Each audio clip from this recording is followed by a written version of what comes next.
هل بتشوف ان احنا دلوقتي مستوانا مساوي لمستوى منتخب المغرب؟ شايف كده بس يعني احنا دلوقتي لو لعبناهم احنا ولا المغرب؟ دلوقتي لا احنا نكسب عادي. احنا نكسب. هم خلي بالك بيقلقوا مننا قوي. لا كيبان لي غنضرب مو بواحد. بجد والله. والله احنا دايما بنكسبهم. المغرب اللي مكسره الدنيا بيجوا قدامنا بيبقوا قلقانين. هي هذيك راه في راسي. انتوا بتحسوا بده في الملعب؟ لا احنا مثلا في الكاميرون كسبناهم 2-1. شوف ولا كيف ما كتقولوا انتم. بص انا مش حجاوب علما انكم انتم من تبداون بديتم جاوبنا او لا جاوبنا على كلامكم بيصبح فتنه. سبحان الله، كلامكم مش فتنه ولكن جاوبنا فتنه. اي شد روحكم مليح. عشان كده انا حخلي مصري هو اللي يرد. تفضل يا اخي. حمدي فتحي لاعب منتخب مصر بيقول كنا أفضل منتخب عربي وأفريقي في كأس العالم، ولو واجهنا المغرب اليوم لفزنا عليه، ولو كنا فزنا على الأرجنتين لكنا صعدنا إلى نهائي كأس العالم. والله يا جماعة عقلية اللاعب المصري ما بتعجبنيش من فراغ. واللي بيسألني ليه أنا كنت مهتم قوي بالمغرب في كأس العالم، لأن أنا شايف عقلية مختلفة، ناس قادرة تحقق نجاح فعلا.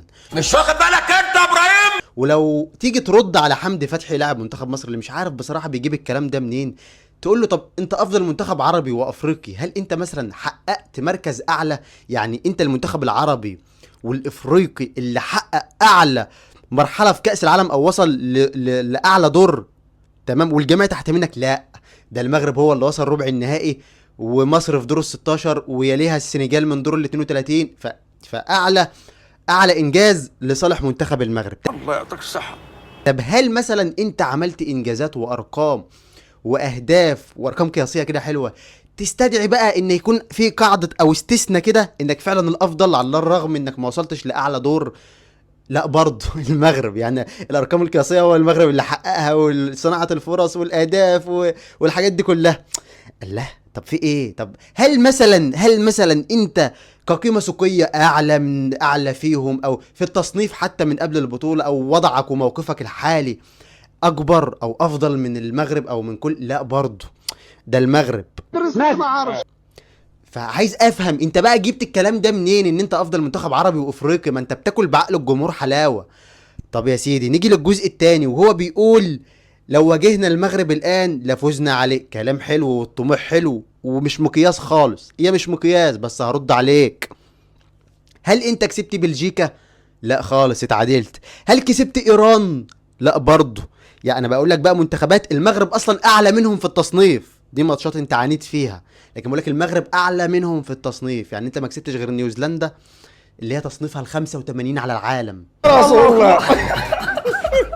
تمام. واللي هو انت اصلا المفروض ما تفرحش بالمكسب ليها، لانك في مصر قيمتها اكبر من كده. مصر كانت المركز ال28 على العالم وقتها، فانت ما تفرح بالفوز على رقم 85 على العالم؟ فبرضه مش منطقي الكلام. فانا عايز اقول للاعيبه المصريه بقى اللي طالعين على التلفزيون ودايما حاطين المغرب في مقارنه، يا حبيبي اتعب واجتهد زي المغرب، اعمل اللي عليك وخلي عندك نفس روح المغاربه. بعد كده يا سيدي قارن نفسك بالمغرب، هم ساعتها مش هيزعلوا. اما ما يبقاش احنا في حاله فشل مزري وتيجي تقارن نفسك بالمغرب، عيب. عيب جدا جدا جدا اللي انتوا بتعملوه ده. المغرب ما حطش نفسه في مقارنه مع حد، دايما الناس واللاعبين والافارقه والكل هو اللي بيجي يضع نفسه في مقارنه مع المغرب. شكرا لك اخي، عشان تعرفوا ان المشكل مش مع المصريين كمصريين. انا ما عنديش مشكل معاهم، يعني احنا جغرافيا بعيدين كل البعد عليكم. يعني عندي مشكل مع كلامكم. جواب الاخ ده كافي وشافي، لكن مرض المقارنات مش حينفعكم في حاجه، يعني لا رياضيا لا على كل المستويات. يعني يا اخي قارن نفسك بمردودك في السنوات اللي فاتت، وحاول تكون احسن وحاول تكون افضل. ما تقارنش نفسك بحد يعني. ثم هذه مش مقارنه، ده هوس منذ بدايه كاس العالم. هوس بينا يا اخي. كنت بمزح مع بعض صناع المحتوى وصانعات المحتوى، كنت بقول انه عادي، يعني مقبوله، يعني في الاول وفي الاخير الناس بتشحت ورا مشاهدات، لكن توصل لعدوى الاعلاميين الرسميين ثم توصل للعيبه في المنتخب. لا كثير ما فيش امل يعني. ما كفايه مصر بتعملها ازاي. ديروا ابينو